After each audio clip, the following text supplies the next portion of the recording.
So I finally watched The Suicide Squad last night, and long story short, I really enjoyed it. Frankly, I think that it's everything that the first one should have been. I know that certain people, for example, Grace Randolph, who, no offense to her, I think her show is great. I think that the way she goes about analyzing film is very thorough, very fair. But she was a little bit shocked at how, vulgarian this movie was. And me, not at all, because James Gunn could be traced back to, Tromeo and Juliet. He was one of the writers on that movie. And as we all know, Troma films are just they're trash. It's like shit that you almost feel guilty laughing at. And there is a scene kind of like that in The Suicide Squad. Personally, I liked it. I mean, it was kind of like one of those things where I'm like, oh man, that's fucked up in a good way. See, you have films like Kick-Ass, for example. And I mean, I've said this before, that I like ice cream and I like pickles, but I don't like pickles with my ice cream. It's like the movie is presented as a straight up comedy, even though it is hyper violent.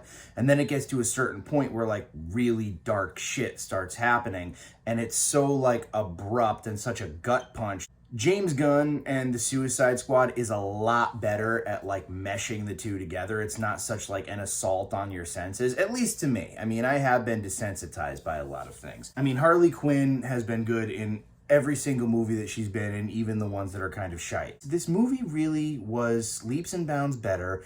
Even the monster at the end was a little bit more unique than, a lot of your standard DC villains. And it's funny because back in season 2, I did a video called Marvel versus DC, where I was just basically talking about all the things that Marvel is doing right and DC is doing wrong. And it's kind of funny because it almost kind of seems to me that we're at the time of the turning a little bit. As far as I'm concerned, Marvel pretty much ended with Endgame.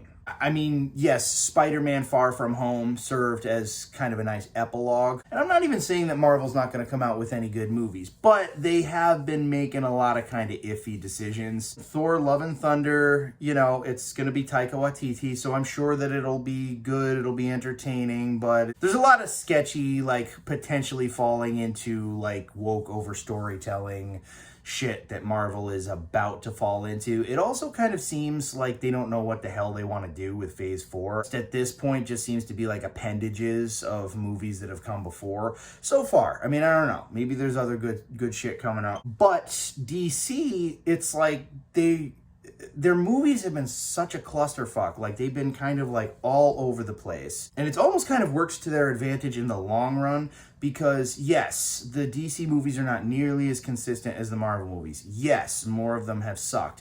But within the universe that they've created, they've begun to expand on it, and they've done so in a way that doesn't inhibit them as much as the Marvel universe, because now they're starting to crank out a lot of these R-rated movies. They have a lot more freedoms with what they do. It doesn't seem like they're going to do another Justice League movie, but honest to God, who's to say? But even if they don't, they have all these little offshoots that they can just play around with that are completely different from one another, and that's really cool. And The Suicide Squad is hands down the most violent movie that DC has ever produced to date, but it's also a lot of frickin' fun. And a hue tenango, that's a coffee. If you guys haven't seen The Suicide Squad, definitely check it out. I mean, I guess if you're squeamish, don't watch it, but I think that this movie was the perfect balance of violence and humor. And also, it didn't go too over the top with the humor. You know what I'm saying? This wasn't a full-on comedy. It had a lot of comedic elements, but it still was a cohesive story. And there still was some drama and characters that you actually, to some degree or another, gave a shit about. So if you guys did see The Suicide Squad, comment below. Let me know what you thought of it. But, yeah, I liked it. And that's all she wrote.